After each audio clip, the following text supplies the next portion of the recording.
अस्सलाम वालेकुम, आप देख रहे हैं के न्यूज एचडी। मैं हूं हारिस अली शाह गिलानी। चलते हैं आज की अहम खबरों की तरफ। ताज़ा तरीन खबरों से बाखबर रहने के लिए हमारा चैनल सब्सक्राइब कीजिए। रुक करेंगे साहिवाल का, जहां पर आज मरियम नवाज शरीफ की आमद।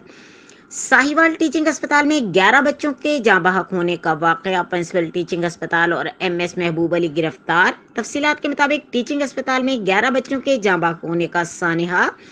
वजीर आला मरियम नवाज शरीफ की साहिवाल टीचिंग अस्पताल आमद। 4 घंटे तवील इंक्वायरी इजलास। प्रिंसिपल एएमएस और एडमिन अफसर से बासपुरस मुलाजमतों से बर्खास्त करने और गिरफ्तारी का हुक्म जारी कर दिया। वजीर आला मरियम नवाज शरीफ सख्त बरहम महकमा सेहत के हुक्काम की सरजनिश की। वजीर आला मरियम नवाज शरीफ ने साहिवाल साने के तमाम इंक्वायरी रिपोर्ट, सीसीटीवी वीडियोस खुद चेक की। आपकी ज़मीर मलामत नहीं करते, खुद को इन बच्चों के वालिदैन की जगह रख कर देखें। आग बुझाने वाले आलात अप्रैल से एक्सपायर हो चुके थे, इत्तला के बावजूद तब्दील नहीं किए गए। आग बुझाने वाले आलात क्या डेकोरेशन पीस के तौर पर लगाए गए, कोई मशक नहीं, किसी को इस्तेमाल नहीं आता। वजीर आला मरियम नवाज शरीफ ने बच्चों को निकालने वाले रेस्क्यूअर्स को शाबाश इनाम का ऐलान।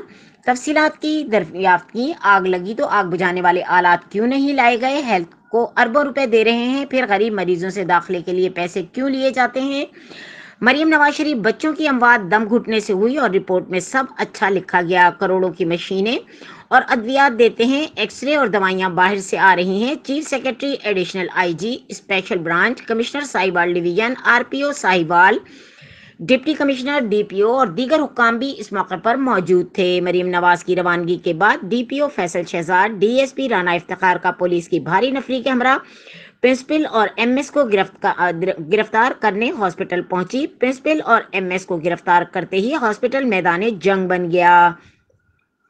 यंग डॉक्टर्स ने ओपीडी और इमरजेंसी को बंद करके शदीद नारेबाजी की। हॉस्पिटल में आए हुए मरीजों का कोई पुरसाने हाल नहीं। वाईडीए की सदर ने पंजाब भर में ओपीडीज बंद करने का ऐलान कर दिया। डॉक्टर्स की पंजाब भर में कॉल के बाद प्रिंसिपल, एमएस और दीगर अमले को बाइज्जत बरी कर दिया। मुल्की और गैर मुल्की खबरों के लिए हमारे साथ रहिएगा। तब तक के लिए अपना ख्याल रखिएगा। अल्लाह हाफिज।